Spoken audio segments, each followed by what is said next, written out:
தேவனுடைய ஆவியானவரின் மேல் இருக்கிறார். சிறுமைப்பட்டவர்களுக்கு சுவிசேஷத்தை அறிவிக்க என்னை அபிஷேகம் பண்ணினார். சிறைப்பட்டவர்களுக்கு விடுதலையையும் கட்டுண்டவர்களுக்கு கட்டவிழ்த்தலையும் கூற அனுப்பினார். கட்டுண்டவர்களை விடுதலையாக்கவும் என்னை அனுப்பினார். அனுகிரக வருஷத்தை முழுங்குவதற்கும் அனுப்பினார்.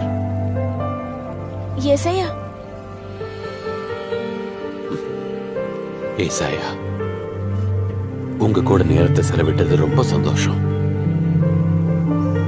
நீங்க எல்லாரும் ரொம்பவே விசேஷமானவங்க. என்னோட அடுத்த மாணவர்களும் இதே கேள்வியை கேட்பாங்கன்னு, அவங்க என்னோட பதிலையும் கேட்பாங்கன்னு நம்புறேன். இந்த புரிந்து கொள்ளும் திறன் அவங்க கிட்ட இல்லையோன்னு எனக்கு சந்தேகமா இருக்கு. நேரம் வரும்போது உங்களை மாதிரி அவங்களும் என்னை பத்தி